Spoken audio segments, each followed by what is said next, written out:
ரொம்ப பிடிக்கும். நீங்க கேமராமேனா ஃபர்ஸ்ட் எடுத்த படமே வந்து விஜய் சார் நடிச்ச யூத் தமிழ்ல. அண்ட் என்ன சவால் ஃபேஸ் பண்ணீங்க? ஏன்னா அந்த டைம்ல ஒரு பெரிய ஸ்டார், உங்களுக்கு பயம் தயக்கம் எல்லாம் இருந்துச்சா? எனக்கு பயம் தயக்கமே இல்லை. ஏன்னா அது வந்து சிறினவுத்துன்னு ஒரு தெலுங்கு படத்தோட ரீமேக் அது. ஓகே. பட் அந்த படத்துல எனக்கு ஒரு சேலஞ்ச் ஒன்று இருந்தது. ஒரு படத்தின் கதாநாயகனை வந்து ஜென்ரலாக எப்போவுமே வந்து ஒன்று கேங்ஸ்டராக காட்டுவோம், இல்லைனா ஒரு பெரிய ஸ்டூடெண்ட்டாக காட்டுவோம், அந்த மாதிரிலாம் ஒன்று வரும், பணக்காரராக காட்டுவோம். ஆனால் இந்த படத்தை பொறுத்தவரை ஒரு கேட்டரிங் படித்த ஒரு ஸ்டூடெண்ட், அவரோட லைஃப் ஸ்டைல் எப்படி இருக்கும், அவங்க அந்த கேட்டரிங் ஸ்டூடெண்ட்ஸ் பார்த்தீங்கன்னா ஒரு ப்ரெசிஷன் கரெக்டாக இருக்கும் அவங்களோட. ஸோ ஒரு பிளேட் வச்சா கூட ஸ்பூனுக்கும் பிளேட்டுக்கும் இவ்வளோ கேப் இருக்கணும், இந்த மாதிரி மெஷர்மெண்ட்டாக வாழக்கூடிய அப்படி ஒரு கதாபாத்திரத்தை காட்டும்போது அதை கொஞ்சம் வந்து ஒரு ஒரு ஒரு வேற ஒரு ஷேடில் காட்டணும் அப்படிங்கிற ஒரு சேலஞ்ச் மட்டும் இருந்தது. அதை நம்ம அச்சீவ் பண்ணுவோம். ஓகே. அண்ட் யூத் படத்தில் எல்லா பாட்டுமே பெரிய ஹிட். அதில் முக்கியமாக ஆழ்த்தொட்ட பூபதி விஜய் சாரும் சிம்ரன் மேம் ஆடின டான்ஸும் இப்பவும் பேசப்படுது. ஸோ அந்த அனுபவத்தை பற்றி சொல்லுங்கள். தினேஷ் மாஸ்டர் வந்து அதுக்கு முன்னாடி நிறையா பாடல்கள் பண்ணியிருந்தாலும் அவருக்கு பெஞ்ச் மார்க் கிரியேட் பண்ணது அந்த சாங் தான். அந்த சாங்கு ப்ளே பண்ணும்போது அவங்க பண்ண மூமெண்ட்டே எனக்கு ரொம்ப பிடிச்சிருந்தது. ஸோ அதை வந்து சொல்லவே வேணாம். 2 பேரும் விஜய் சாரும் சரி சிம்ரன் மேமும் சரி அவங்க வந்து டான்ஸில் வந்து எக்ஸ்பர்ட் அவங்க. ஸோ அவ்வளோ அழகாக பண்ணாங்க. ஸோ அது நல்லா வந்தது. அந்த படத்தில் இன்னும் நிறையா சாங்ஸ் 1 இன்ச் 2 இன்ச்லாம் இருக்குது, அதுவும் நல்லா பண்ணியிருப்பாங்க. ஸோ எல்லாமே சின்ன சின்ன சேலஞ்சஸ் நிறைஞ்ச ஒரு ஒரு விஷயம். Okay sir. And Vijay sir கூட 13 வருஷம் கழிச்சு புலி படத்தில் இணைஞ்சிங்க. அப்போ அவர்கிட்ட ஏதாவது மாற்றம் இருந்துச்சா? எந்த மாற்றம் இல்லை. ஒரு மனிதர் வயசாக வயசாக அழகாயிட்டே போகிற ஒரு விஜய் சார் தான். இன்னமும் அவர் இப்போ அரசியலுக்கு வந்துட்டாலும் அந்த முகத்தை பார்த்தீங்கன்னா அவ்வளோ பளிச்சுன்னு அவ்வளோ அழகாக எப்போவுமே ஒரு யூத்தாக இருக்கிற ஒரு மனிதர். ஸோ வேறு எந்த மாற்றமும் நான் அவர்கிட்ட பார்க்கவே இல்லை. யூத்தில் எங்கிட்ட எப்படி பழகினாரோ அப்படி தான் துப்பாக்கியில் ஒரு சாங் பண்ணேன், அதுலேயும் அப்படி தான் பழகினேன். ஒரே ஒரு படம் மட்டும் நடுவில் பண்ணீங்க. ஒரே ஒரு சாங் வெண்ணிலவேன்னு ஒரு சாங் பண்ணுறேன். அதுக்கப்புறம் புலி பண்ணும்போதும் அவர்கிட்ட எந்த மாற்றமுமே எனக்கு தெரியவே இல்லை. அதே மாதிரி எல்லார்ட்டையும் அன்பாக பேசுறது, பழகிறது, நட்போடு இருக்கிறது.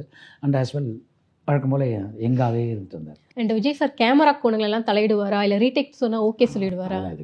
அதெல்லாம் நம்ம என்ன சொல்கிறோமோ அதை செய்வார். ஏன்னா அவருக்கு அதுக்கு முன்னாடியே நான் எல்லா ஃபீடும் கொடுத்துருவோம் நாங்கள். ஓகே, இதுதான் இப்படி தான் வரப்போகுதுன்னு. அதில் ஏதாவது மாற்றம் இருந்தால் ஏன்னா இன்றைக்கி திடீர்னு 2 கேமரா 3 கேமராலாம் யூஸ் சில நேரத்தில் பண்ண வேண்டி வரும். சில சீக்வன்ஸ் அப்படி பண்ண வேண்டி வரும். கொஞ்சம் லென்த் சீன் இருந்தால் அப்படி பண்ண வேண்டி வரும். அது டைரக்டர்ஸ் நாங்களாம் டிசைட் பண்ணி பண்ணுவோம். ஒரு ப்ரொடியூசர்ஸ் எல்லாம் டிசைட் பண்ணி பண்ணுவோம். இன்னும் இன்றைக்கி 3 கேமரா வந்துருக்கு, அவ்வளோ பெரிய ஏதாவது பண்ணுறோமா அப்படின்னு கேட்பார். அவ்வளோதானே தவிர ரொம்ப கோஆப்ரேட்டிவ் தான். ரொம்ப கோஆப்ரேட்டிவாக இருக்கும். அண்ட் புலி படத்தில் ஸ்ரீதேவி நடிச்சிருந்தாங்க. அவங்களுக்கு தமிழ் அதுதான் கடைசி படம். அவங்க தன்னை கேமரா எப்படி இருக்குன்னு பார்க்கல ரொம்ப கான்ஷியஸாக இருப்பேன்னு சொல்லுவாங்க. ஸோ அவங்க கூட பழகிய அனுபவங்கள் சொல்லுங்கள். அது ரொம்ப ஒரு அது எப்படி சொல்கிறது, ஒரு அழகான ஒரு அனுபவம். அது அன்ஃபார்ச்சுனேட் அது அவங்களுக்கு லாஸ்ட் படமாக மாறினது.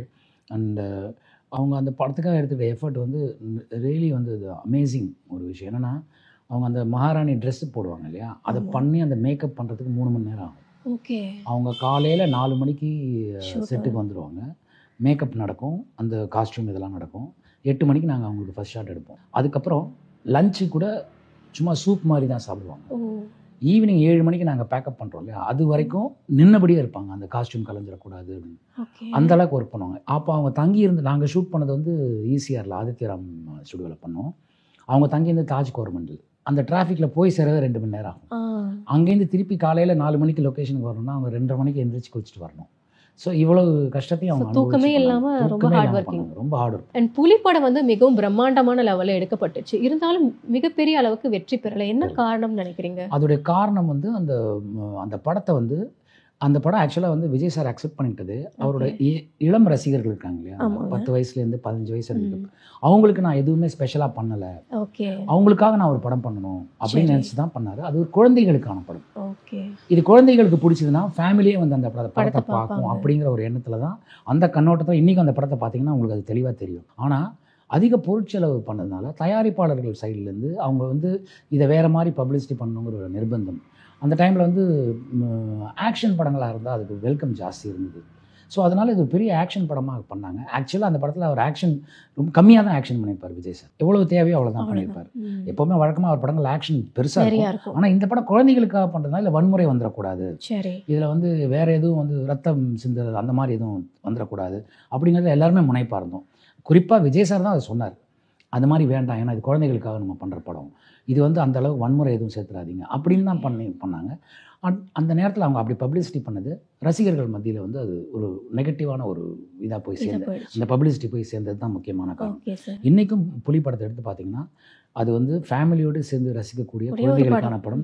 பேசுகிற ஆமை, பேசுகிற தவளை, பேசுகிற காக்கா, கொஞ்சம் ஃபிக்ஷனா, கொஞ்சம் ஃபிக்ஷனாக. இது வந்து இதுதான் அந்த அந்த படத்தோட பேசிக் மோட்டோ. ஓகே. பட் எவென்ச்சுவலி அது அந்த மாதிரி ஆயிடுச்சு. Okay sir.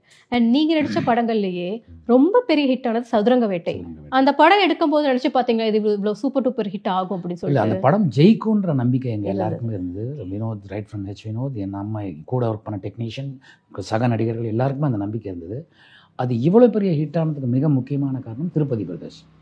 லிங்குசுவாமி சாரும் சுபாஷ் சந்திர போஸ் அவங்க 2 பேரும் அந்த படத்தை மொத்தமாக ரைட்ஸ் வாங்கி அந்த என்ன விலைக்கு அந்த படத்தை வாங்கினாங்களோ அதே அளவுக்கு செலவு பண்ணி பப்ளிசிட்டி பண்ணி அந்த படத்தை எல்லார்கிட்டையும் போய் சேர்த்தாங்க. இன்ஃபேக்ட் சதுரங்க வேட்டை வந்து VIP 1 கூட ரிலீஸ் ஆச்சு. VIP 1 வந்து மிகப்பெரிய வெற்றி. அதுக்கு ஈக்குவலான வெற்றி சதுரங்க வேட்டை. அண்ட் மனோபாலா சார் தான் இந்த படத்தோட தயாரிப்பாளர். அவரை பற்றி சொல்லுங்க, பழகிய அனுபவம். நான் வந்து அவர் படங்களில் அசிஸ்டன்ட் கேமராமேன் ஒர்க் பண்ணியிருக்கேன். அவர் டைரக்ட் பண்ண படங்களில் நான் அசிஸ்டன்ட் கேமராமேன் நிறைய படங்கள் பண்ணியிருக்கேன். அந்த பல படங்கள் அவரோட நான் ஒர்க் பண்ணியிருக்கேன். அப்படி தான் எனக்கு அவர் பழக்கம்.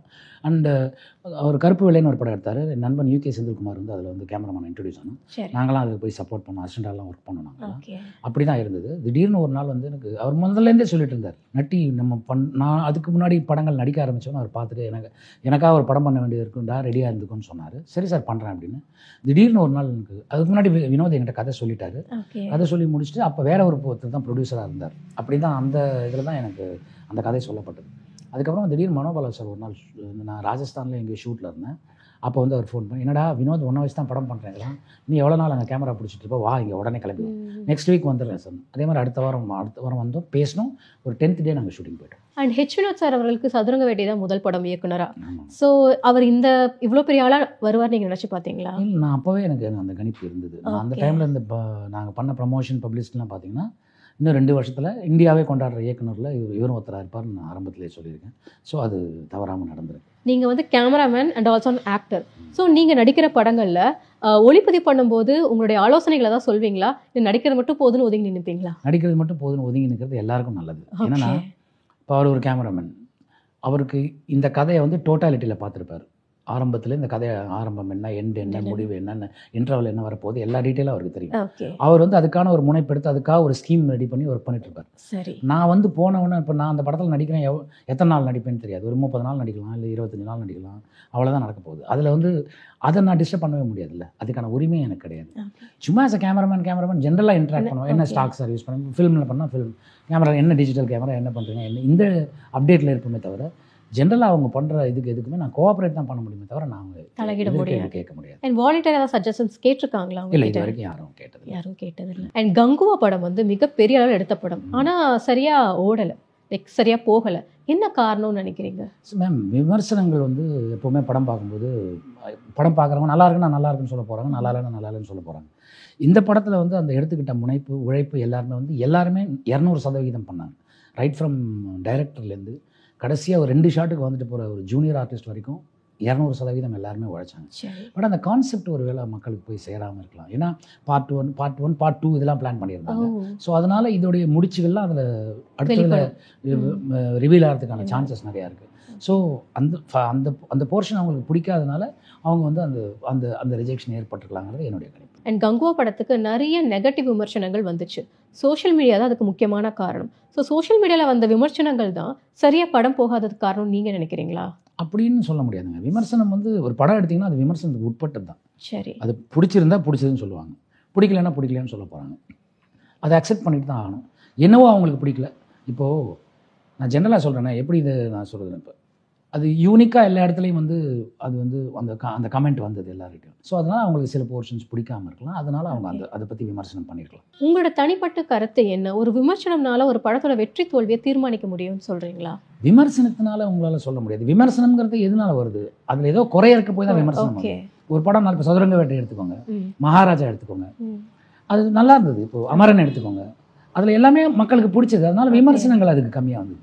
இப்போ குறை இருக்கிறது ஜாஸ்தி இருந்ததுன்னா அதுக்கு விமர்சனம் வரும், நிறைய ஜாஸ்தி தான் விமர்சனம் கம்மியாக. இல்லை, இது இன்டென்ஷனலாக வந்த விமர்சனங்களா இல்லை இயற்கையாக வந்த விமர்சனம் நினைக்கிறீங்களா? இது கங்குவாக்கா? ஆமாம், இயற்கையாக வந்ததுன்னு தான் நான் நம்புகிறேன். எனக்கு தெரியாது. ஏன்னா ஒருத்தரை பற்றி இன்னொருத்தர் வந்து வேணும்னே தவறாக சொல்கிறதுங்கிறது வந்து இயற்கையாக நடக்காது. அப்படி யாராவது பண்ணியிருந்தாங்கன்னா அதுக்காக அந்த கர்மா அவங்க அனுபவிச்சுக்க போகிறாங்க. நீங்கள் தமிழ் படங்களை விட ஹிந்தி படங்களுக்கு தான் அதிகமாக கேமராவில் ஒர்க் பண்ணியிருக்கீங்க. ஹிந்தி படங்களில் வந்துட்டு பேமெண்ட் அதிகம் அப்படிங்கிறதுனால அப்படிலாம் கிடையாதுங்க. அப்படிலாம் நீங்கள் யோசிக்கவே முடியாது. ஹிந்தி படங்கிறது larger than the life, world லெவலில் மார்க்கெட்டிங் அதுக்கு இருக்குது. ஸோ அதுக்கான ஒரு உழைப்பு, அந்த கதைக்களம், அது சில ஸ்கிரிப்ட் டிமாண்ட் பண்ணும் சிலதெல்லாம், அதெல்லாம் நடக்கும். ஸோ ரெண்டாவது எக்ஸ்பெரிமெண்ட் பண்ணுறதுக்கு வந்து வாய்ப்பு அதில் கொஞ்சம் கம்மி தான். பட் இருந்தாலும் எங்கள் டீம் வந்து பண்ணியிருக்கோம். நான் பண்ண படங்களில் நிறையா எக்ஸ்பெரிமெண்ட் பண்ணியிருக்கேன், அது ரீச்சும் ஆயிருக்கு. ஸோ அந்த மாதிரி தானே தவிர எனக்கு சினிமாவுக்கு லாங்குவேஜ் ஒரு பேரியரே கிடையாதுங்க. நீங்கள் ஒரே எமோஷன் தான். இப்போது பாகுபலி எடுத்துக்கோங்க, தமிழ்லேயே ரசித்தாங்க, ஒரிஜினல் தெலுங்குலேயே ரசித்தாங்க, அது ஹிந்தியில் டப் பண்ணதே ரசித்தாங்க, ஓடிடியில் வந்து ரசித்தாங்க. ஸோ அந்த லாங்குவேஜ் ஒரு பேரியரே கிடையாது, ஜஸ்ட் an எமோஷன், அவ்வளோதான். அந்த எமோஷன் கரெக்டாக கன்வே ஆயிடுச்சுன்னா எல்லா படமும் வெற்றி அடையும். ஓகே. அண்ட் ஹிந்தி சினிமாவில் ஒர்க் பண்ணுறதுக்கும் தமிழ் சினிமாவில் கேமராமேனாக ஒர்க் பண்ணுறதுக்கும் என்ன வித்தியாசம் நீங்கள் நினைக்கிறீங்க? ஹிந்தி சினிமாவுக்கு வந்து ஒரு டிபிக்கல் ஃபார்மேட் ஒன்று உண்டு, அதான் லார்ஜர் தென் த லைஃப். அது எப்போவுமே 50-100 டான்சர்ஸ் இருக்கணும், அந்த மாதிரியான பாடல்கள் வந்து கமர்ஷியல் பாடல்களாக இருக்கணும், அதில் வந்து டான்ஸ் மூமெண்ட் இப்படி இருக்கணும், இப்படிலாம் எதிர்பார்ப்பாங்க. பேசிக்காக என்ன, அதிக பொருட்செலவில் பண்ணுறதுனால அந்த ப்ரொடியூசர்ஸ் டிஸ்ட்ரிபியூட்டர்ஸ் டிமாண்ட் பண்ணுவாங்க. அது தமிழ் சினிமாவில் எப்படின்னா எக்ஸ்பெரிமெண்ட் நிறைந்த இண்டஸ்ட்ரி வந்து தமிழ் சினிமா. உங்களுக்கு உதாரணத்துக்கு சொல்ல போனால் அமரன் மாதிரி ஒரு படம் வரும், விக்ரம் மாதிரி ஒரு படம் வரும், காக்கா முட்டை மாதிரி ஒரு படம் வரும், விசாரணை மாதிரி ஒரு படம் வரும். இந்த எக்ஸ்பெரிமெண்ட் மற்ற லாங்குவேஜில் கம்மியாக இருந்தது, ஆனால் இப்போ எல்லா லாங்குவேஜ்லையும் அது வரும். ஒரு 15 வருஷம் முன்னாடி இப்போ தெலுங்கு சினிமானா மாஸ் படங்களாக தான் இருக்கும். ஆமாம் சார். மலையாள சினிமானா ஓரளவு அந்த அவங்க ஃபேமிலி கண்டென்ட் அது அவங்க சம்மந்தப்பட்ட அந்த எப்படி சொல்கிறது, மலையாள கல்ச்சர், ரியல் லைஃப் மலையாள கல்ச்சர் அது சம்மந்தப்பட்ட படமாகும். இப்போ மலையாள படத்தை எல்லாருமே பார்க்குறோம். ஒரு 15 வருஷம் முன்னாடி கம்மியான படங்கள், ஒரு பெரிய ஹிட்டாக இருந்தால் தான் பார்த்துட்டு. இப்போ கன்னட படங்கள்லேயும் அதே மாதிரி தான், ரொம்ப அவங்க கலாச்சாரம் இருந்தது. இப்போ காந்தாரா மாதிரி படம், கேஜிஎஃப் மாதிரி படங்கள்லாம் வர ஆரம்பிச்சு. இப்போ எல்லா லாங்குவேஜ்லையும் அந்த எக்ஸ்பெரிமெண்ட் பண்ணாங்க, எல்லாத்தையும் ட்ரை பண்ணி. அதுக்கு மூல காரணம் வந்து தமிழ் சினிமா, நம்ம இயக்குநர்கள் எடுத்துக்கிட்ட முனைப்பு தான் அது. அண்ட் ஹிந்தி இயக்குனரான அனுராக் காஷ்யப் சார் கூட ஒர்க் பண்ணியிருக்கீங்க. அவர்கிட்ட எப்படி உங்களுக்கு வந்துட்டு அந்த இன்ட்ரடக்ஷன் கிடைச்சது, எப்படி அறிமுகமானீங்க? ராம்கோபால் வர்மா கூட அவர் கோ டைரக்டராக ஒர்க் பண்ணார், ரைட்டராக இருந்தார் அவர் படங்களுக்கு. அப்படி தான் என்னுடைய நண்பர் ஒருத்தர் இருந்தார், அவர் அன்ஃபார்ச்சுனேட் கொரோனாவில் அவர் காலமாயிட்டார், ரஜத் முகர்ஜின்னு சொல்லிட்டு. அவர் தான் எனக்கு அவர் இன்ட்ரடியூஸ் பண்ணி வச்சார். அப்புறம் என்னுடைய ஒர்க்கெல்லாம் அவர் பார்த்துருக்காரு. அது நானே தெரியாமலே அது எனக்கு இப்படி ஒரு கேமராமேன் வேணும்னு சொல்லி அவர் என்னுடைய ஒர்க்கெல்லாம் ஷோரியில் வச்சுருந்தார். இதெல்லாம் பண்ண கேமராமேன் எனக்கு தேவைன்னா அவர் சிரிச்சிட்டார். ஒரே ஆள் தான் அது பண்ணது, நட்டி தான் எனக்கு தெரியும் அப்படின்னு சொல்லி அவர் என்னை இன்ட்ரடியூஸ் பண்ணி. நான் அப்போ டெல்லியிலேருந்து ஆப்ரேட் பண்ணிட்டு இருந்தேன். நான் பேசிக்காக டெல்லி போனேன், நான் டாக்குமெண்ட்ரிக்காக டெல்லி போனேன், அங்கேருந்து ஆப்ரேட் பண்ண ஆரம்பிச்சேன். அங்கேருந்து பாம்பே வந்தேன், மீட் பண்ணேன். நான் என்னோட மனசில் இருந்த அனுராக் காஷ்யப் வந்து ரைட்டரு, கோ டைரக்டரு அப்படின்னா இருந்தால் நம்ம என்ன நினைப்போம், ஒரு 50 வயசு, ஸ்பெக்ஸ் போட்டு, ஜோல்னா பையில், அறிவு ஜீவியாக இருப்பேன்.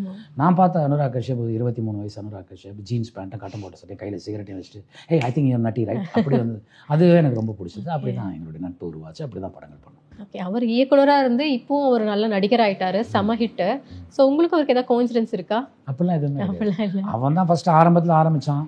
எல்லாரும் பிளாக் ஃப்ரைடேன்னு ஒரு படம் பண்ணோம், அது வந்து இன்றைக்கும் பேசப்படுற படங்களில் ஒன்று. அதில் எல்லாரும் நடிக்கணும்னு சொன்னான், என்னையும் நடிக்க வச்சான். அதில் அவனும் நடித்தான், பட் அவன் போர்ஷன் கடைசியில் வரல. அந்த படத்தோட லெங்க் காரணமாக வந்து ஒரு 2.5 மணி நேரத்தில் சொல்லணும், எங்களோட ஆக்சுவல் ஃபுட்டேஜ் வந்து 6.5 மணி நேரம் இருந்தது. ஸோ அந்த இதில் வந்து அவனோட போர்ஷன் இதாகிடுச்சு. அப்படி தான் அவன் நல்ல நடிகன். ஏன்னா அவன் டைரக்ட் பண்ணும்போதே நடிச்சும் காட்டிடுவான். சில புதுமுக நடிகர்கள் வரும்போது அவங்களுக்கு சின்ன தயக்கம் இருக்கும். இப்போ கே மேனன் மாதிரி ஒருத்தர், பவன் மல்ஹோத்ரா மாதிரி ஒருத்தர் முன்னாடி இருக்கும்போது புதுசாக நடிக்க வரவருக்கு ஒரு சின்ன தயக்கம் இருக்கும். அந்த தயக்கத்தெல்லாம் உடச்சிருவாங்க. அவன் எப்படின்னா அவன் நடிச்சு காட்டிடுவான். இதுதான் இதோட பேஸ் ஸ்டோரி, இதுதான் இதோட பேஸ், நீங்கள் என்ன பண்ணுறீங்களோ பண்ணிடுங்க, அவங்களுக்கு ஒரு கான்ஃபிடென்ஸ் வரும். ஸோ அப்படி தான் அதுலேயே எனக்கு தெரியும் அவன் நடிப்பான், நல்லா நடிப்பாங்கிறது எனக்கு முன்னாடியே தெரியும். ஏன்னா நிறைய ஸ்டேஜ் பிளேலாம் அவன் பண்ணியிருக்கான், அது எனக்கு தெரிஞ்சதுனால நான் அவனை எப்போவுமே மல்டி டேலண்டாக தான் பார்த்துருக்கேன். ஓகே. அண்ட் தனுஷா இருக்க பார்த்தீங்கன்னா ஹிந்தி படத்தில் முதல் படம் ரஞ்சனாக்கு நீங்கள் தான் கேமரா, சோனம் கபூர் மேம் வந்து ஹீரோயின் நடிச்சிருப்பாங்க. ஸோ அந்த படத்தை பற்றின அனுபவம் சொல்லுங்கள். அனந்த் ராய் ஒரு தடவை ஃபோன் பண்ணார், ஹிமான்ஷு சர்மா தான் அதோட ரைட்டர், அவர் அந்த கதையை சொன்னார். எனக்கு ரொம்ப பிடிச்சது. எனக்கு அந்த படத்தோட ஃபர்ஸ்ட் ஹாஃப் ரொம்ப பிடிச்சது, செகண்ட் ஹாஃபில் எனக்கு டவுட் இருந்தது. நான் அதை அப்போவே அவங்ககிட்ட கேட்டேன், பட் அப்போவே கன்வே பண்ணிட்டேன் நான். அது போக போக கரெக்ட் பண்ணிக்கலாங்கிற ஒரு இதில் பண்ணாங்க. தனுஷ் சார் வந்தார். நான் வந்து அந்த படத்தை கமிட் பண்ணிட்டு லொக்கேஷன்லாம் பார்த்துட்டு நாங்கள் ஷூட்டிங் போயிட்டோம். தனுஷ் சார் வந்தவர் வந்து சரி, தனுஷ் சார் வந்து தமிழ் நடிகர், அவர் ஹிந்தியை கற்றுக்கிட்டு பேசுறதுக்கு கொஞ்சம் டைம் ஆகும். நான் லெத்தார்ஜிக்காக இருந்தேன், நான் பொறுமையாக பண்ணலாம், அது எங்கே இட கேமரா இப்படிலாம் இருந்தேன். ஃபஸ்ட்டு சீன் ஒன்று எடுத்தோம். அந்த சீனில் வந்து அவர் நடித்த விதத்தில் எனக்கு பயம் வந்துச்சு. ஏன்னா அவ்வளோ ஷார்ப்பாக அவ்வளோ பிரமாதமாக அந்த ஸ்லாங்கோட பேசி அது க்ளீன் அதை வந்து இன்னும் ஒரு 10 வருஷமாக ஹிந்தி படத்தில் நடிக்கிற ஒரு எஃபர்ட்டோட நடிச்சார். நான் உடனே தெளிவாயிட்டேன், ஐயோ இது ஒரு புயல், நம்ம தான் ஜாக்கிரதையாக இருக்கணும் அப்படின்னு சொல்லி அப்படி பண்ண படம் தான் ராஜன். அண்ட் தீபிகா படுகோன் மேம்கோட நிறைய படத்துக்கு நீங்கள் கேமராமேனாக இருந்திருக்கீங்க.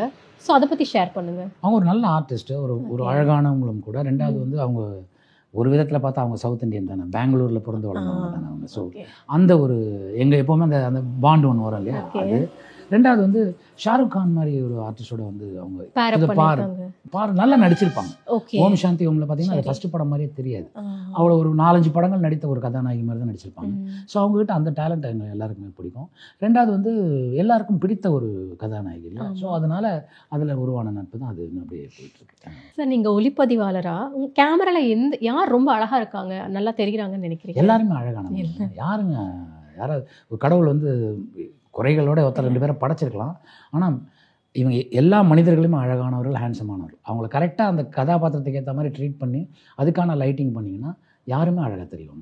நீங்கள் கேமரான்னு வச்சுட்டா பார்க்க இவங்க சூப்பராக இருப்பாங்க, பெஸ்ட்டாக இருப்பாங்க. அதுக்கு அப்படி ஒரு இது நீங்கள் நினைச்சதே இல்லை. அப்படி ஒரு டேர்மே கிடையாது. யார் வேணால் பண்ணலாம், அவங்க நல்லா பண்ணால் போதும், அவங்க கான்ஃபிடென்ட்டோட பண்ணாங்களா போதும். அவங்களுக்கான லுக்கு போக்குவரத்துக்குள்ள நாங்கள் கேமராமேன், காஸ்டியூம், டைரக்டர் எல்லாம் சேர்ந்து டிசைட் பண்ணி ஒன்று பண்ணிவிடுவோம். அதை அவங்க கேரி பண்ணிட்டாங்கன்னா போதும், அது பெருசாக பேசப்படும். அண்ட் நீங்கள் கேமராமேனாக ஹிந்தியில் ஒர்க் பண்ண எல்லா படங்கள்லையும் ஹீரோயினை ரொம்ப அழகாக காமிப்பீங்கன்னு சொல்லிட்டு ஹீரோயின்ஸ்லாம் நீங்கள் உங்களை ரொம்ப பிடிக்குமா? ஸோ உங்கள் லஞ்சுக்கு அண்ட் பார்ட்டிஸ்லாம் நிறைய இன்வைட் பண்ணுறதா சொல்கிறாங்க, உண்மையா? அப்படிலாம் ஜென்ரல் லஞ்ச், இப்போ லஞ்ச் எங்கே சாப்பிடுவோம், லொக்கேஷனில் இருக்கும்போது அங்கேயே தான் சாப்பிடுவோம். அங்கே ஹிந்தியில் எப்படின்னா பஃபே லஞ்சுனா இப்போது அவங்களுக்கு தனியாக கேரவேனில் போகிறது, இவங்களுக்கு அப்படிலாம் கிடையவே கிடையாது. இட்ஸ் பஃபே, யார் வேணால் என்ன வேணால் எடுத்துக்கலாம், யார் வேணால் சாப்பிடலாம். அப்படி சாப்பிடும்போது கூட இருக்கும்போது ஒரே டேபிளில் தானே உட்காருவோம், அப்படி தான் பேசுவோம். என்னைக்காவது ஒரு நாள் ஃபங்க்ஷன் ஏதாவது இருந்ததுன்னா எல்லாரும் இன்வைட் பண்ணுற மாதிரி என்னை இன்வைட் பண்ணுவாங்க. நான் டைரக்டர்ஸோட போவேன், ப்ரொடியூசர்ஸோட போவோம், மீட் பண்ணுவோம், வந்துடுவோம். அப்படி தானே தவிர இதுக்கு ஸ்பெசிஃபிக். இப்போ ஹோலி வரும், ஹோலி அங்கே பாம்பேயில் நல்லா கொண்டாடுவாங்க. அப்போ எல்லாரையும் அப்போ ஒரு படத்தில் நான் ஒர்க் பண்ணிட்டுருக்கேன்னா அந்த டீமை அப்படியே கூப்பிடுவாங்க. சார் எங்கள் வீட்டில் இன்றைக்கி ஹோலி நாங்கள் செலிப்ரேட் பண்ணுறதா இருக்கோம், நீங்கள் வந்து ஜாயின் பண்ணிக்கோங்க. நாங்கள் போவோம், ஹோலி அட்டன் பண்ணுவோம், வருவோம். அது அப்படி தான் ஒவ்வொரு ஃபங்க்ஷன் போது எந்தெந்த டீமில் ஒர்க் பண்ணுறோமோ அவங்க கூப்பிடுவாங்க, போயிட்டு வருவோம். அப்படி தானே தவிர ஸ்பெசிஃபிக்காக அப்படிலாம் இல்லை. அண்ட் விஜய் சார் கூட ஏன் இன்னும் எந்த படமும் பண்ணலை? வாய்ப்பு வந்துச்சா உங்களுக்கு? அதுக்கப்புறமா புலிக்கு அப்புறம் எதுவும் வரல, சேர்ந்து நடிக்கிற மாதிரி. சேர்ந்து அவர் கூட சேர்ந்து நடிக்க நான் நிறைய தடவை கேட்டேன். ஆனால் அவங்க டைரக்டர்ஸும் ப்ரொடியூசர்ஸும் டிசைட் பண்ணாங்க. அண்ட் பூமிகா மேம் கூட ஹீரோவா லைக் ஜோடியா ஒரு படத்தில் நடிச்சிருக்கீங்க. அந்த அனுபவம் எப்படி இருந்துச்சு? நீங்கள் பெருசாக ஹீரோயின் கூட பேரப் பண்ணி நடிச்சதில்லை, சில படங்கள் தான் நடிச்சிருக்கீங்க. பூமிகா மேம் கூட நடிச்ச அனுபவம் ரொம்ப நல்ல ஆர்டிஸ்ட். அவங்க ரொம்ப கோஆப்ரேட் பண்ணுவாங்க. அவங்களுக்கு தமிழ் தெரியலனாலும் அதை கேட்டுட்டு புரிஞ்சுக்கிட்டு நம்மகிட்டையும் கேட்பாங்க. இதுதான் அர்த்தம்னு சொல்கிறாங்களே, இது கரெக்டாக அப்படின்னு கேட்பாங்க. கரெக்ட் மேம்னோ கரெக்ட் சொல்கிறோம், இல்லாட்டி இது இப்படி மாற்றி சொல்லிங்க. அது கரெக்ட் பண்ண டிரெக்டர்ஸ் இருக்காங்க, கோ டைரக்டர்ஸ் இருக்காங்க. நம்ம கூட ஜென்ரலாக இன்ட்ராக்ட் பண்ணுவோம். அவங்கக்கிட்ட வந்து நான் பல படங்களுக்கு கதாநாயகியாக நடிச்சுட்டு இப்போ நட்டிக்கு ஒய்ஃபாக நடிக்கிறேங்கிற அந்த ஈகோவே இல்லை. அவங்க ரொம்ப கோஆப்ரேட் பண்ணாங்க. ரொம்ப ரொம்ப அதாவது எப்படி சொல்கிறது, ஈஸி கோயிங்காக இருந்தாங்க. அவங்க சப்போர்ட் பண்ணலைன்னா அது ஏதோ அதில் ஓரளவு நான் பண்ணியிருக்கிறதுக்கு அவங்களோட சப்போர்ட் முக்கியமான ஒரு காரணம். கங்குவா, கர்ணா படங்களில் நீங்கள் நெகட்டிவ் ரோல் எடுத்து நடிச்சிருக்கீங்க, அதை பற்றி ஷேர் பண்ணுங்கள். நெகட்டிவ் அந்த ரோல் கொடுத்தாங்க. அது கர்ணனில் வந்து நான் நெகட்டிவ்னா எப்படி ஒரு வேறு மாதிரியான நெகட்டிவ், அது ஒரு ரெகுலர் நெகட்டிவ் கிடையாது. அது என்னென்னா ஒரு போலீஸ்கார மேலே கையை வச்சிட்டிங்கன்னா அவன் எப்படி ஆவான் அப்படின்னு ஒன்று இருக்கு இல்லையா. போலீஸ் மேலே கை வைக்கவே மாட்டாங்க யாரும். அவங்க வந்து நம்ம காவல்துறைங்கிறது நம்மளோட நண்பர்கள். அவங்க நம்மளோட நம்பிக்கை தான் அவங்க சொல்லுவாங்க. ஆனால் அந்த சிச்சுவேஷனில் கை வைக்கும்போது அவன் வேறு மாதிரி ஆகிறான். அதுதான் அந்த கர்ணனில் இருக்க கண்ணபிரான். கங்குவாவில் வந்து என்ன பார்த்தீங்கன்னா ஒரு அழகான விஷயத்தை டைரக்டர் சிவா வந்து ட்ரை பண்ணார். இந்த 7 சின்ஸ்ன்னு சொல்லுவாங்க இல்லையா, பைபிள்லாம் படிச்சிருந்தீங்கன்னா தெரியும். அதில் ஒவ்வொரு கேரக்டருக்கும் ஒன்று வரும். இப்போ நான் வந்து கிரீடு, பேராசை பிடித்தவன். அவர் நம்ம போஸ் வெங்கட் இருப்பார், ராத், கன்னிங். இப்படி ஒவ்வொரு கேரக்டர் மூலமாக ஒரு விஷயத்தை கன்வே பண்ணுறாங்க. அது அவர் எடுத்துக்கிட்ட ஒரு முனைப்பு. ஸோ அது கன்வே பண்ண உங்களுக்கு அப்படி ஒரு சீக்வென்ஸ் வேணும், அப்படி ஒரு ஆர்டிஸ்ட் வேணும். அப்படி பண்ணது தான் கங்குவா. அண்ட் இன்னொரு வாட்டி நீங்கள் கங்குவா பார்த்தீங்கன்னா உங்களுக்கு அந்த படம் பேசிக்காக நல்ல படம் ஆச்சுன்னு நீங்களே சொல்லுவீங்க. நீங்கள் நடித்த எல்லா படங்கள்லையும் மேக்ஸிமம் நீங்கள் நடித்த எல்லா கேரக்டரும் பெரிய ஹிட். எதை பேஸ் பண்ணி ஒரு ரோலை கேரக்டரை கதை சொல்லும் போது தேர்ந்தெடுத்துக்கிறீங்க? அப்படிலாம் எதுவுமே கிடையாதுங்க. நான் வந்து கதை சொல்கிறாங்க, அந்த கதையில் ஏதோ ஒரு புதுசு இருக்குன்னு மட்டும் தெரியுது. அந்த கதாபாத்திரம் சட்டன் விஷயத்தை டிமாண்ட் பண்ணதில்லை, ஸ்கிரிப்டோடு சேர்ந்து இது நல்லா இருக்கு, இது போய் சேருங்கிற நம்பிக்கையில் தான் பண்ணுறோம். நமக்கு ஒரு பேராமீட்டர் இருக்குல்ல, அதை நம்ம பண்ணி காட்டுறோம். நல்லா இருந்ததுன்னா டைரக்டர்ஸ் அக்செப்ட் பண்ணி போகிறாங்க, கம்மியாக இருந்ததுன்னா நிறையா சேர்க்க போகிறாங்க. நிறைய ஜாஸ்தி இருந்ததுன்னா கொஞ்சம் கம்மி பண்ணிங்க இந்த இடத்துலம்பாங்க. ஸோ அப்படி கிவ் அண்ட் டேக்கில் பண்ணுறது தானே. உங்களுக்கு 2024 எப்படி போச்சு? நல்லா போச்சு. எனக்கு நல்ல படங்கள் கிடச்சிது. நல்ல டிரெக்டர்ஸை மீட் பண்ணேன் நான். நித்திலன் சுவாமிநாதன், மகாராஜா குரங்கு பொம்மை டைரக்டர், அப்புறம் ஹிப்பாபாதி, கடைசி உலகப் போர், ராஜேஷ் சார் வந்து இந்த படம் பிரதர், அந்த மாதிரி நான் பல படங்கள் எனக்கு கிடச்சிது. சிவா சார் கங்குவா. ஸோ இப்போ அதில் இன்னும் பிரிட்டோன்னு ஒரு நண்பருக்கு ஒரு படம் பண்ணியிருக்கேன், நிறம் மாறும் உலகில்னு ஒரு படம். ரமேஷ்னு ஒரு நண்பருக்கு பண்ணி, அதுவும் போலீஸ் டிபார்ட்மெண்ட் சம்மந்தப்பட்டது. ஸோ இந்த மாதிரி இன்னும் படங்கள் வந்துட்டுருக்கு. இப்போ வந்து சீசா ரிலீஸ் ஆகிருக்கு. சீசா ரிலீஸ் ஆகிருக்கு. அதில் நீங்கள் ஒரு நல்ல போலீஸ், டிஃப்ரெண்ட்டான ஒரு போலீஸ் கேரக்டர் பண்ணியிருக்கீங்க. ஒரு காம் போலீஸ் ஆஃபீஸர். யூஸ்வலாக போலீஸ்னா அவருக்கு இன்ட்ரடக்ஷன் பண்ணும்போதே ஒரு 4 பேர் அடிக்கிறாரு, இல்லை ஒரு பெரிய ரயட்டை கண்ட்ரோல் பண்ணுறாரு, இப்படிலாம் வரும். இதில் ஒரு காம், ஒரு போலீஸ் ஆஃபீஸர், ஒரு சுச்சுவேஷன் நடக்குது, அதை அவன் பொறுமையாக அப்ரோச் பண்ணணும். ஆனால் போலீஸோட கண்ணோட்டத்தில் அப்ரோச் பண்ணணும். அது இன்ட்ரெஸ்டிங்காக இருந்தது. அது நான் ஆனால் அந்த படம் திரைக்கதை நோக்கி ரொம்ப சூப்பராக போகுதுன்னு பேசிகிட்டு இருக்காங்க. நீங்கள் மேக்ஸிமம் நெகட்டிவ் ரோல் தான் நிறையா பண்ணியிருக்கீங்க. பாசிட்டிவாக பண்ணது பார்த்தீங்கன்னா சொர்க்கவாசல், சீசா அந்த மாதிரி. ஸோ இதை எப்படி பார்க்குறீங்க? அந்த கதையை டிமாண்ட் பண்ணது. அந்த சீசா படத்தில் எனக்கு பிடிச்ச ஒரு விஷயமே வந்து பைப்போலார் டிஸார்டர்னு ஒன்று இருக்குது. அது எல்லாருக்குள்ளேயுமே இருக்கும். ஆனால் ஒரு பெரிய விஷயம் கூட, ஒரு சின்ன விஷயம் நடக்கும்போது அதை ட்ரிகர் பண்ணி விட்டுரும். அதனால நம்ம வேற உலகத்துக்கு போயிடுறோம், வேற மனச்சிதைவு ஏற்படுது. ஆல்மோஸ்ட் ஒரு மென்டல், அவருக்கு தெரியும் அவர் தான். ஆனால் சில விஷயங்கள் பண்ணும்போது அவரால் கண்ட்ரோல் பண்ண முடியும். உதாரணத்துக்கு சொல்கிறேன், அந்த ப்ரொடியூசர் இருக்கார் செந்தில்வேலன் சார், அவர் என்கிட்ட இது சொன்னது. அவர் வந்து பேசிக்கலி சைக்காட்ரிக்ஸ் டாக்டர். அவர் வந்து அவரோட வாழ்க்கையில் பார்த்த பேஷண்ட்ஸை வச்சு தான் அந்த கதையை வந்து பண்ணார். அதை குணா சுப்ரமணியன் வந்து ஸ்க்ரீன் ப்ளே பண்ணி டைரக்ட் பண்ணார். என்னன்னா சார், அவர் என்கிட்ட ஒரு விஷயம் சொன்னார். சார், ஒருத்தருக்கு 50 கோடி ரூபாய் லாஸ் ஆகிடுச்சு சார், ஆனால் அதை அவர் பெருசாக எடுத்துக்கல சார், நான் திருப்பி சம்பாதிச்சிருவேன் என் வாழ்க்கையிலன்னு இருந்தார். ஆனால் அவர் வளர்த்த நாய்க்குட்டி காணா போச்சு. அவரால் அந்த எமோஷனை கண்ட்ரோல் பண்ண முடியாமல் அழுது வீட்டில் இருக்கிறதெல்லாம் உடச்சி இப்படிலாம் பண்ணார். அதான் பைப்போலரோட அது ஒரு one of the characters. So இதுதான் வந்து வாழ்க்கையில் வந்து என்ன வேணால் நடக்கலாம் சார். அதாவது நம்ம ஒரு ஆஸ்பயர் பண்ணி ஒரு விஷயத்துக்கு போகிறோம், அதில் ஒரு கன்க்ளூஷனோட போவோம். கன்க்ளூஷனோட போனோம்னா ஜெயிச்சா சந்தோஷம், வாழ்க்கையில் சந்தோஷம் வளர்ச்சி உருவாகும். ஆனால் தோத்துட்டோன்னு வச்சுங்க, அது நம்மளால் கண்ட்ரோல், அது தாங்கிக்க முடிய மாட்டேங்குது. டிப்ரெஷனுக்கு போகிறோம், நம்மளே சிதைச்சிக்கிறோம், இல்லை நம்ம சம்மந்தப்பட்டவங்களை எல்லாரையும் டிஸ்டர்ப் பண்ணிடுறோம், இல்லை ஏதாவது பழக்கங்களுக்கு அடிமையாயிடுறோம், ஆல்கஹால், சூதாட்டம், இந்த மாதிரியான விஷயங்கள். ஸோ இதெல்லாம் வேணாம்னு சொல்கிற படம். ஸோ இது ஒரு நல்ல விஷயம், இது ஒரு விழிப்புணர்வான ஒரு விஷயம். இது போய் சேரணும்னு அந்த சீசா படம் கமிட் பண்ணேன். அது ஒரு போலீஸோட கண்ணோட்டத்தில் சொல்லும்போது இன்னும் சீக்கிரம் போய் சேரும், ரீச் ஆகும் மக்கள். இதில் ஒரு 10% மக்களுக்கு அது புரிஞ்சுதான் எங்களுக்கு பெரிய வெற்றி. 2025 உங்களுக்கு இப்போ எப்படி போயிட்டு இருக்கு? என்னென்ன படங்கள்லாம் வர நல்லபடியாக போயிட்டு இருக்கு. சூர்யா சார் 45ல நான் பண்ணிட்டு இருக்கேன். ஒரு இம்பார்ட்டண்ட்டான ஒரு ரோல் பண்ணிட்டு இருக்கேன். ஒரு லேடி டைரக்டர் வந்து குந்தவைன்னு பேர், அவங்க எனக்கு ஒரு ஸ்கிரிப்ட் சொல்லியிருக்காங்க. அது எனக்கு ரொம்ப பிடிச்சிருக்கு. அந்த படம் வந்து வித்தியாசமான படங்கள் அது ஒன்றா அமையும். அதே மாதிரி இன்னொரு டைரக்டர் வந்து ஒரு கதை சொல்லியிருக்காரு, எனக்கு ரொம்ப பிடிச்ச கதை. நாராயணன் சொல்லிட்டு நரேன் அப்படின்னு சொல்லிட்டு ஒரு நண்பர் ஒரு கதை சொன்னார். அது வந்து நான் வில்லன் அதில், ஆனால் அது வந்து ஒரு ஹீரோயின் ஓரியன்ட் ஃபில்மு. எனக்கு ரொம்ப பிடிச்ச கதைகள் அதுவும் ஒன்று. சொல்லுங்கள் சார், நடிகைகளை கவர்ச்சியாக காட்டுறதுல கேமராமேனுக்கு தான் அதிகம் பங்கு உண்டு. நீங்கள் நடிகைகளை இவ்வளோ கவர்ச்சியாக காட்டுறீங்க, அந்த மாதிரி விமர்சனங்கள் உங்களுக்கு வந்திருக்கா? இல்லை, நாங்கள் ஒரு அளவுக்கு மீறி போக மாட்டோங்க. ஓகே, நாங்கள் ஒரு படம் பண்ணால் அவங்க பேர் சொல்ல முடியாது, டான்ஸ் சீக்வன்ஸ் ஆடிட்டே இருந்தாங்க. அவங்க டாப்பும் ஜீன்ஸும் போட்டிருந்தாங்க. என்னவோ அந்த ஸ்டிச்சிங்கில் தப்பாக இருந்தது, டாப் ஓப்பன் ஆகிடுச்சு. ஓகே, அந்த கேனையே எடுத்து அப்போ ஃபில்ம் ஓப்பன் பண்ணி தரையில் விட்டோம் நாங்கள். ஏன்னா ஒன்ஸ் கேன்லேருந்து ஃபிலிம் எடுத்துட்டிங்கன்னா வெளியில் சன்னுக்கு எக்ஸ்போஸ் ஆச்சுன்னா அது வராது. ஸோ இந்த மாதிரி நடந்திருக்கு. அவங்களுக்கான பாதுகாப்பை கொடுத்து அந்த கேனை எடுத்து, ஏன்னா நாளைக்கு இது ஏதாவது பிரிண்டாக எங்கேயாவது வந்து நான் ஃபுட்டேஜ் யூஸ் பண்ணிவிடுவாங்க அப்படிங்கிறதுக்காக அன்றைக்கி ஷூட் பண்ண சாங் அந்த கேன் இருக்குல்ல, 400 அடி கேனு, அதை அப்படியே தூக்கி குப்பையில் போட்டோம். சதுரங்க வேட்டை பட பாணியில் ஏதாவது செய்திகள் நியூஸ் பேப்பரில் பார்க்கும்போது நீங்கள் என்ன ஃபீல் பண்ணுவீங்க? கண்டிப்பாக நான் வந்து விழிப்புணர்வுன்னு சொல்லியிருக்கோம், ஜாக்கிரதையாக இருங்கன்னு சொல்லியிருக்கோம். இப்படி மாட்டிக்கிட்டாங்களேன்னு மாட்டினவங்களை பற்றி வருத்தம் இருக்கும். ஆனால் அதை சில பேர் விஷயத்தை சொல்லும்போது சதுரங்க வேட்டை படப்பானையில்னே சொல்லிடுறாங்க. அது வந்ததுனால சரி விழிப்புணர்வோட கொஞ்சம் பேர் இருக்காங்க அப்படிங்கிறதும் உங்களுக்கு டைரக்டர் ஆகணும்னு ஆசை இருக்கா? எப்போ கேமராமேனை பண்ணுறது ஒரு கோ டைரக்டரோட ஜாப் தானே. ஸ்டேஜிங்லேருந்து எல்லாமே நாங்கள் தானே பண்ணுவோம். எங்களோட அந்த 4 கார்னர் தான் நம்ம பேச போவோம். ஸோ அதனால அது மேலே ஈர்ப்பு உண்டு. இது வரைக்கும் தோணலை. ஏதாவது ஒரு கதை படித்தோ இல்லை ஏதாவது ஒரு கதை நமக்கே தோணி வந்து இதை டைரக்ட் பண்ணணும்னு தோணுச்சுன்னா பண்ண வேண்டியது தான். அந்த ஐடியா இருக்குது, இது தெரியாது. அதே தான் இந்த பைபோலர் மாதிரி எப்போ ட்ரிகர் ஆகும் தெரியாது. அண்ட் உங்களுக்கு எந்த நடிகர் கூட நடிக்கணும்னு ரொம்ப ஆசை? ரஜினி சார் கூட நடிக்கணும் ஆசை, அஜித் சார் கூட நடிக்கணும் ஆசை, விஜய் சார் படம் இப்போ அந்த 69 நடந்தது, ஒரு நாளைக்கு கூப்பிட்ட கூட போய் நடிச்சு கொடுத்துருவாங்க. ஸோ அது மாதிரி எல்லாரும் கூட நடிக்கணும். யார் கூட தாங்க நடிக்கணும்? எல்லாருமே, ஏன்னா எல்லாருமே டேலண்டட்.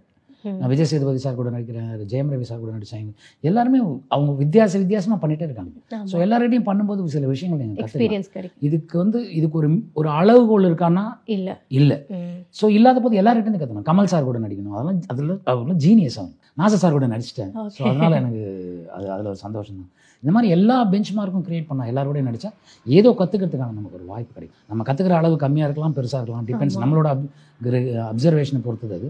ஸோ கற்றுக்கிட்டோம்னா சந்தோஷம் தானே. அண்ட் எந்த ஹீரோயின் கூட நடிக்கணும்னு ஆசை? அப்படி இது வரைக்கும் ஹீரோயின் கூட எந்த நடிகை எதுவும் தோணலை. ஏதாவது கிடச்சதுன்னா உங்களுக்கு பிடிச்ச ஹீரோயின்? எனக்கு பிடிச்ச ஹீரோயின் தமிழ்லையா? தமிழ், ஹிந்தி ரெண்டுலையுமே. தமிழ் எனக்கு எல்லா ஹீரோயினையும் பிடிக்கும். ரொம்ப ரசித்து பார்த்தது அனுஷ்கா, அவங்கள எனக்கு ரொம்ப பிடிக்கும்.